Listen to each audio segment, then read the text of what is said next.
Hey everybody, what's going on? Oh, I look terrible. I look real bad. But you know what? It's a holiday, man. 4th of July, America. Proud to be an American. I'm proud to be the son of a military veteran that made me understand and appreciate the sacrifices that everybody that served has made for us to be able to celebrate 4th of July. I know it's today is July the 5th, and most of all that's over, but about a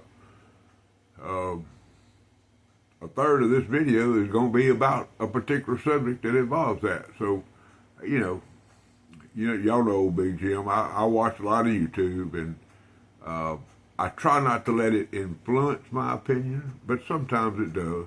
And of course, this is an opinion I've had for quite a while. But anyway, we'll get into all that here in a minute. I hope y'all having a great day. Saturday's a great day. It's Saturday, Stagerday, or Stagerday Saturday.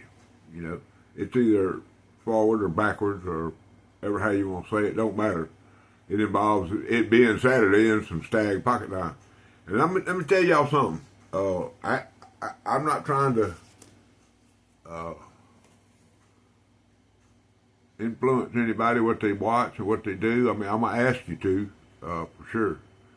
But y'all heard I don't even got my coffee cup in here, but y'all know my boy HT, okay?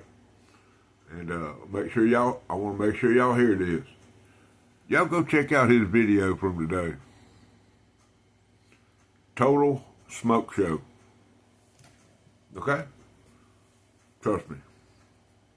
All right.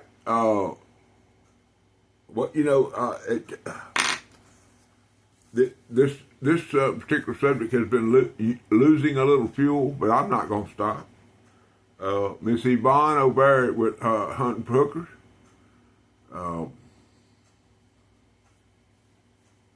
What can I say? Behind every great man is a even better woman, and y'all know what a fine fella cornbread is. So, I mean, I ain't got to get too far into it. There's auctions that are scheduled. All the information for all of this is on in the description of each and every video that I'm putting out right now, and it will remain there until all of that, the auctions and all the fundraisers. I'll leave the GoFundMe up for a minute, ever how long it takes to get Miss Yvonne some closure but anyway, I appreciate y'all. I know y'all doing what you can do, and that means more. That means a lot to me. I ask y'all to go do stuff sometimes, and I feel kind of, I don't know, I feel kind of strange about doing that. But promoting this community is what it's all about. It's kind of like the boys. My cats. They're constantly out. They're on the street. Got passing out stickers and giving a little swag to people that enjoy pocket knives and stuff. Because remember, everything that comes from the bog is a Milo and Max production. Okay, what you toting? Well, this morning I went in there and got in my box and got some stuff. Of course, 2 of these are something that I've tote pretty regular, and one of them is not. But it's not real stag, but it's as real a stag as you want to make it, as far as I'm concerned. It's just a little farther down on the animal, had meat on it, but it's been taken and turned into stag, or looks like stag. So we're gonna call it stag. That work for y'all? Okay. First is a work knife that I'm pretty proud of, because I've done a lot of work to it. Okay. Got that A&W leather slip, and in that A&W slip is a 5-inch work knife, Rough Rider. Now this one didn't look anything like this. The next knife will show you what it looks like when I got it. But that's a beautiful knife. Now I burn it. It's way different from what it was. All these areas right in here, and all the way around where I washed it several times, and it got lighter, and I took all those, took my torch and burned them, got it where I think it's pretty. There'll be some more on that in future Modified Mondays. But just a wonderful knife. I've told y'all this before, the modification, I cut down that liner lock there. It's a little hot spot, I didn't like it. So I've got 2 or 3 of these Rough Riders that have that locking mechanism on them, and I always sand it down and adjust it and get it to where it's not too hot. All right, now here's the one that I'm a little embarrassed about showing it y'all, but I'm gonna show it y'all anyway.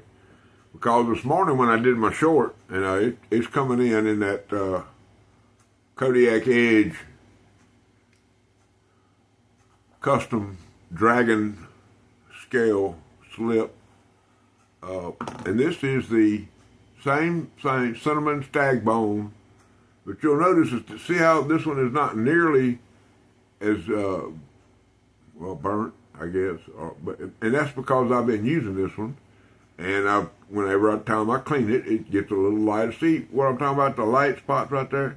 All that's going to be burnt and be look way different from this the next time you see it. So not embarrassed about this knife. It's just it hadn't been, I've got several of these cinnamon stag bone knives, and the ones I got, all of them are going to be modified before it's over. But them old Rough Rider knives, they salty, man.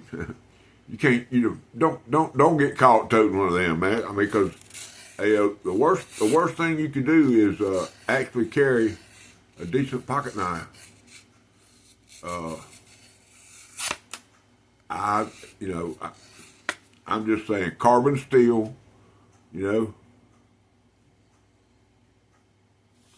pretty knife. I mean, like I say, I sometimes catch a lot of snack, and I'll get into that a little more when I get into my rant.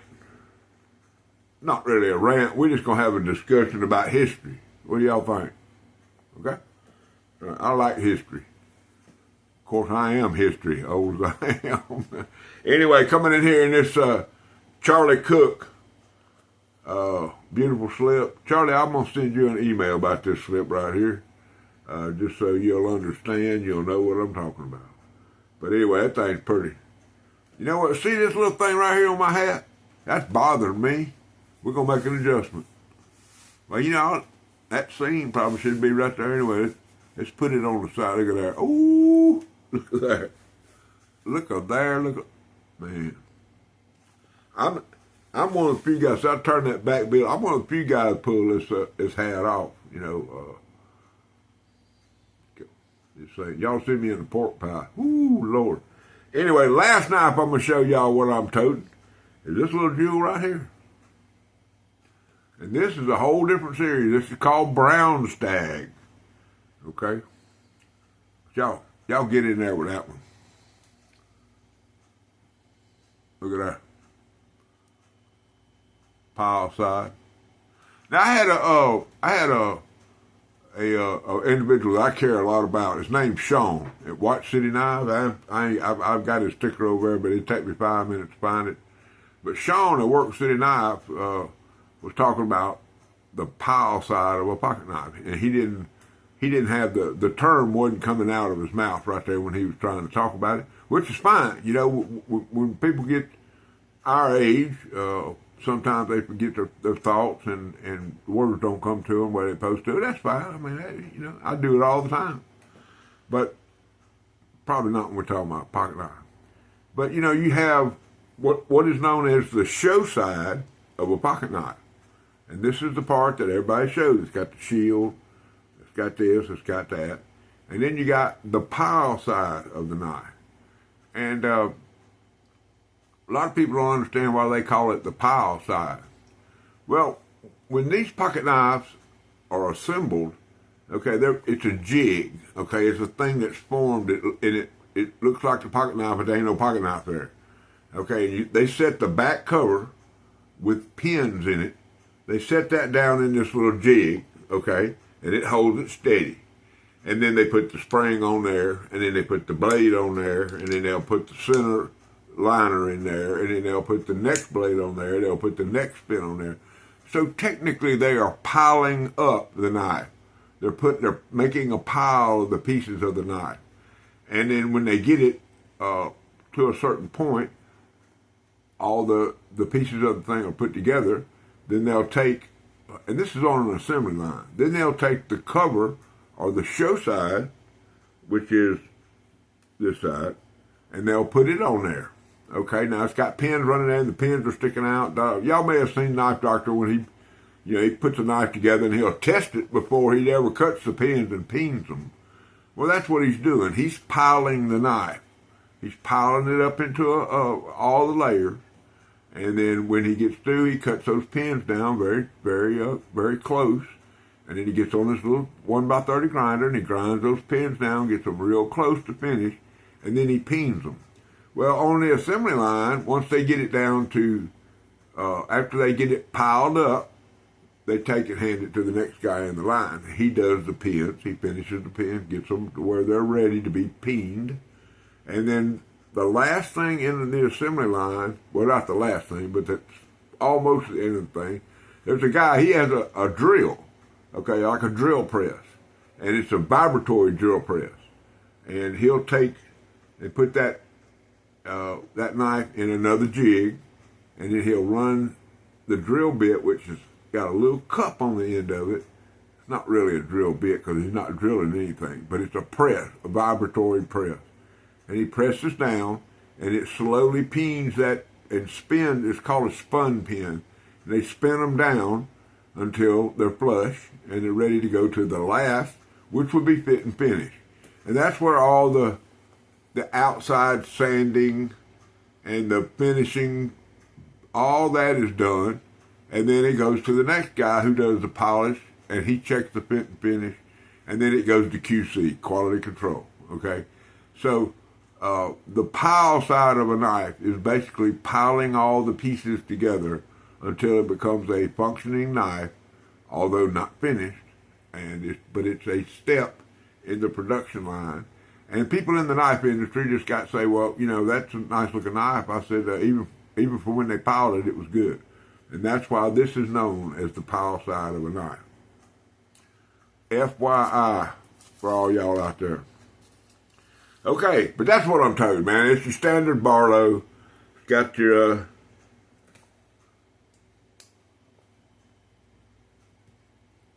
clip blade, 3 5/8 clip blade, 3 1/4 inch clip blade. And then it's got your little pin, little pin knife. Of course, this ain't no, I'm not giving y'all a history lesson. Most of y'all that follow me know that what a Barlow guy. I mean, I personally love single-bladed Barlows, but that's irrelevant because this is my honeysuckle. So anyway, so there you go. A little history on why they call it the pile side. Let's see, what else is he toting? Well, I got this this thing here. They had a kind of auction for breast awareness or something, and I bought this this is a mixtape. I wish I could get that to where it's up, but it says Dirtbag Mixtape, and it's hard to see, but right here it says straight out of ammo. This guy's a big gun guy. He used to sell gun parts and stuff, on his store, still does, but mainly now on Whatnot, he's a knife guy. But he makes all kinds of these wallets. They're not cheap, they're not free, but they're pretty awesome. I love it. It's got a little easy open right there. You just take and I may have shared this with y'all before, but since it's in my pocket, I'm gonna share it with y'all. But you press up on it and see how all the cards just come up. That way you can thumb through there and find, you can pull them on up, get them up there where you can take care of it, you get whichever one you want out, get it ready to go, move on about your business. And then, of course, it's got your money clip on the back. And right there it says Dirtbag Mafia. Okay? So anyway, that's an old bit. Well, let's see. We've got the old flashlight that broke the internet. Make sure y'all get y'all in there where you fit in there. And then I've done massive alterations on the Disgusting Habit, on the now Barlow Brigade custom cigarette holder. It had some kind of crazy voodoo symbol on it, and I went ahead and got, matter of fact, when I showed it to y'all yesterday or whenever I did my last video, I took a day off, maybe a couple of days off. It was a holiday. Old Big Jim took a rest. He took a break. That's fine. But anyway,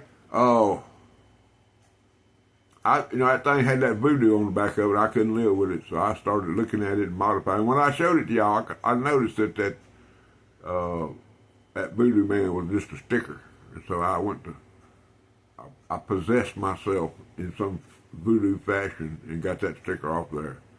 Now it's a custom. Anyway, let's see what we're going to talk about. Which on pocket knife? All right, I got a couple of y'all. We're going to talk about them, and at no point in this discussion am I downing anybody that makes pocket knives in America, and I want everybody to know that. America, love America. But before we get too far into that, I got a couple things on my mind I'm going to tell y'all. I got this mail the other day from Brother Kevin over there at Alabama Knife and Tool, and did a binge watch, watched most everything he does. He is our favorite YouTube collecting buddy, knife buddy. Okay, so y'all need to know that. All my subscribers need to go there right now and punch him up and check him out. Okay, I think he spent 4 or 5 days in a semi with his brother. They bonded and all that. The last video that he put out, and that shows character to me. You know what I'm saying? He's a good person. I've got him a little something, little package I got put together, a little envelope that I'm going to send him. And Kevin, I want you to know, he's got like 270 something subscribers, something like that. Y'all get over there and check him out, man. Just easy going, got that voice, you want to listen to, and so if y'all get a chance, man, get over there and check him out. Now then, before I even get started into this one, I'm just gonna go ahead and do it. And I got my boy HT he didn't put me on the spot, but he told me, man, I love me some HT guy. I'm gonna tell you that right now. Anyway, but I'm gonna do it this way. Have I mentioned to y'all that Stephen Jeffries is a beast? Okay, Stephen Jeffries is just a minute away from getting to,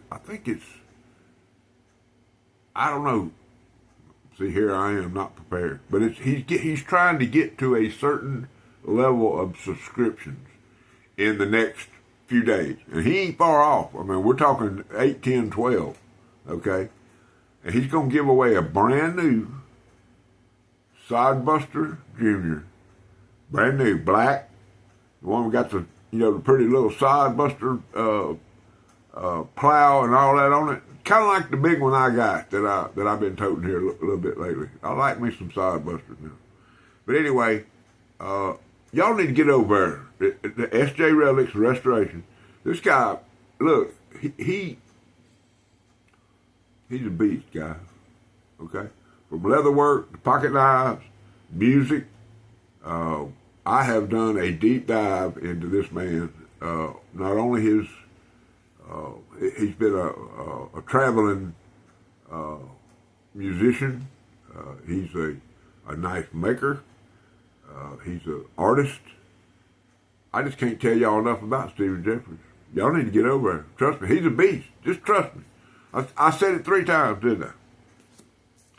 All right. Now, I said a minute ago about knives being made in America. Okay, and I want everybody to understand that. I understand. I got it. I'm clear on the subject, because the company I'm going to talk about means a lot to me, and you'll see that in just a second. uh, bucks and bucket hats. Okay? Bucks and bucket hats. Buck knives. They're a passion of mine. I started out with 3 buck 110s. I got 7, man. You know, haven't got many buck 112s, but that's gonna change too.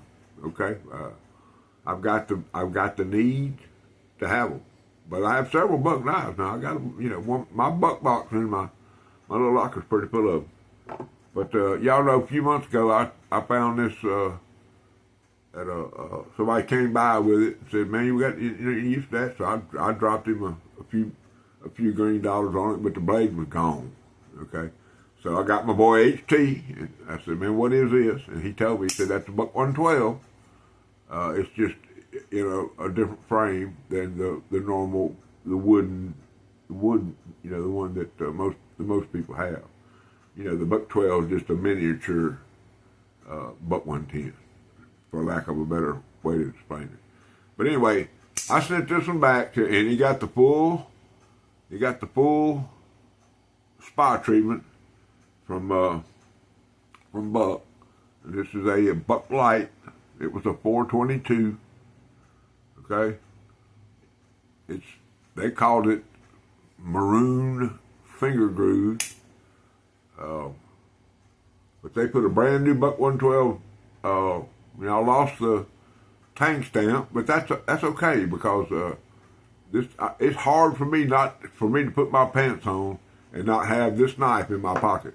Trust me. Just unbelievable. Unbelievable. I'm gonna get y'all. I think y'all deserve those acoustics one more time. Okay. I mean, they ain't as far as I'm concerned, there probably ain't a better pocket knife. Besides a trapper, which everybody loves a trapper, and I've got a bunch of them, but I don't carry a trapper much because it just doesn't fit into like the half hawk, the Barlow, and then the work knife. All 3 of those knives can do the same thing as a jackknife, which is what a trapper really is. I mean, it's a jack. It's not equal ends or any of that, but it is a jackknife. All right, buck knives. Look at him. Just got this one. This was made in Chanika.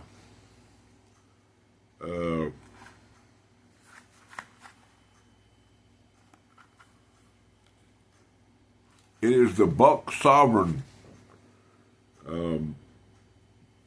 I've had it out of the box one time and looked at it. Just looked at it for a minute. I ain't had it but a couple days.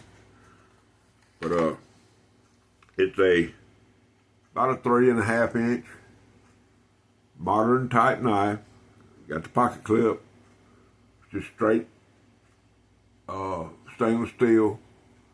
It's not a flipper knife, but it's got the thumb stud, so you can just it's new, guys, so y'all bear with me.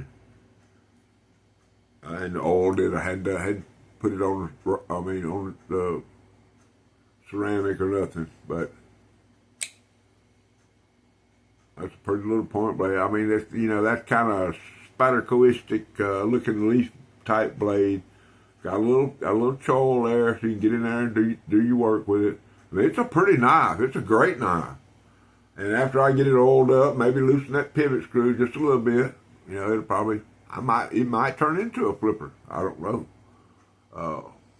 But most buck knives that are in this configuration, like the Bantam and all that, you can loosen those up and make them flippers, but I'd rather have the solid lockup on the blade.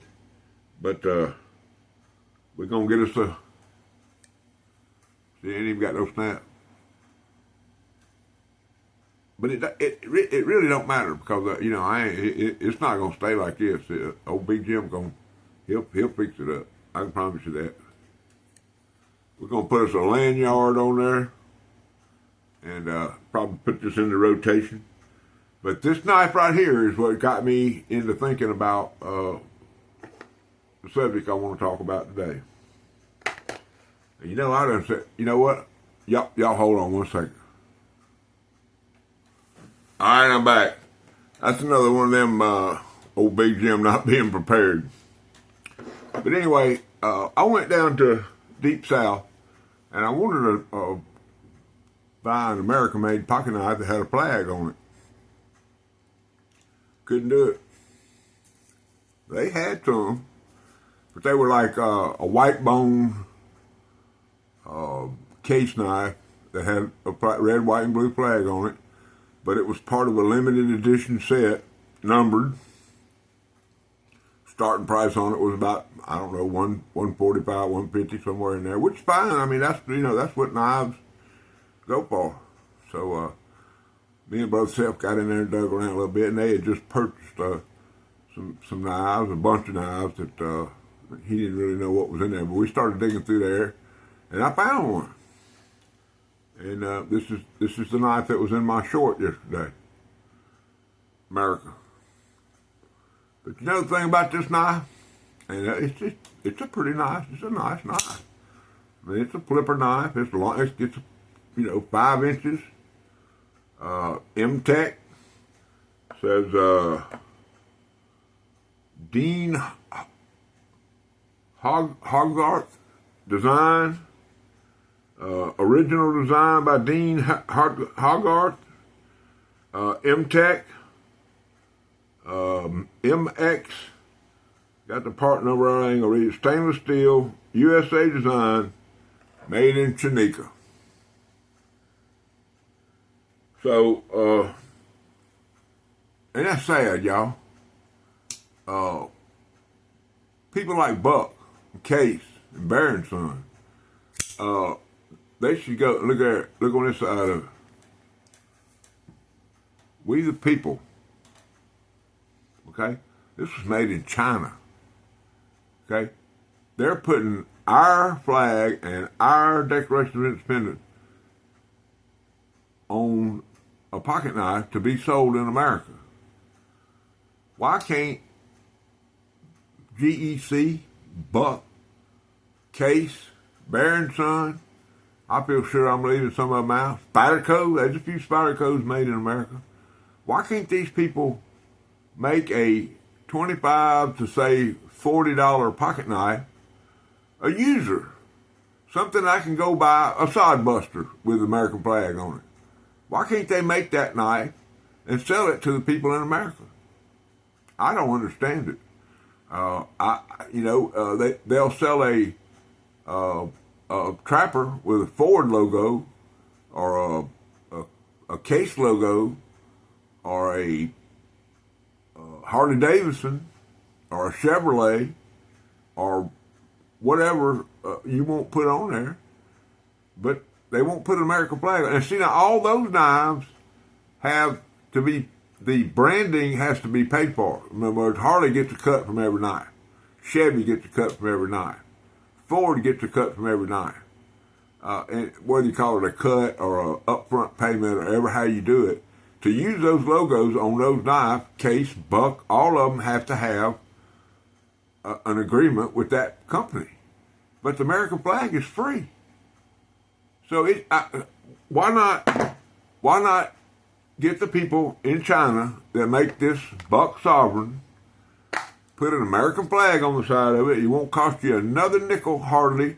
I mean, the production cost will probably go up a little because it's going to be a whole nother step in the production. But put a nice American flag on the side of that, and let me go down to Walmart and buy one for $35. I just don't understand it.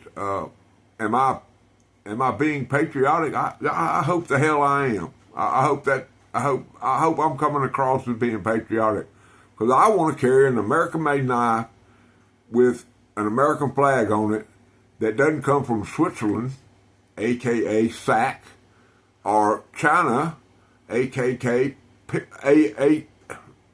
the People's Republic of. Okay.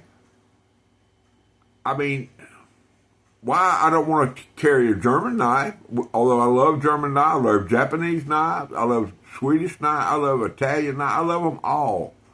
But the problem is, I don't want to carry one of those with an American flag on it. I want to carry a knife made in America by Americans with an American flag on it. Okay? And call this a rant, call it my opinion, call it whatever you want to call it. I call it being patriotic. I think, you know what the hell, I'm just going to say it. You know what? I think Americans deserve to have a pocket knife that they can buy, a work knife, for $25 to $35, $40. I think we deserve that. And I might be wrong, but where I got this idea from was Tobias Gibson. He's a fine feller that is out there in the knife community. Got a pretty big channel. He's people know him. How about that? Y'all go check out his video. And basically, he didn't call it a rant. He said he didn't want to get political, and that's what I'm trying not to do. I'm not trying to be political. Okay, I can sit here and go off on both sides of the political pyramid, but I'm not going to do that, okay, because I ain't about that. I don't want my channel to be about that. All I'm saying is, this right here is a crying shame, okay? All right, guys, 31 minutes and 41 seconds where I'm at. I'm going to get on out of here. Happy Stagerday. Happy Saturday. I hope everybody's good, safe. I hope your holidays are good. I hope you got all your fingers. I hope you didn't step on a cherry bomb and get your foot blown up. I hope driving to and from all the wonderful events that happened around the country. I mean, it was a bazooka day here last night in Wiggins. Lord, man, it sounded like I went out there. Went out there. I knew Milo and Max. They wasn't digging it at all. They both was underneath the truck. With they kind of looking out underneath the truck because it was ba-boom, ba-boom. We got a big water park or reservoir right next to, not very far. It's about a mile, maybe a mile and a quarter, maybe 2 miles. I don't know. But anyway, they do the fireworks out over the. They got a big peninsula that runs into the middle of the lake, and they get out there and where there ain't gonna be no kids or nothing running around, and they bring in 4 or 5 low boys and they let her rip, let her rip like a tater chip. But anyway, I'm so glad that y'all are here and subscribe. We're creeping up, man. I think we're pretty close to 850. I don't know, getting pretty close. I'm very happy. I hope y'all will spread the word and let everybody know old Big Jim just crazy as he could be and probably won't ever change. And of course I ain't. But anyway, I love each and every one of y'all. I'm happy that you are a member of my family here at Barlow Brigade. And all I want y'all to know is that Jesus Christ is Lord of my life. And rule number 9.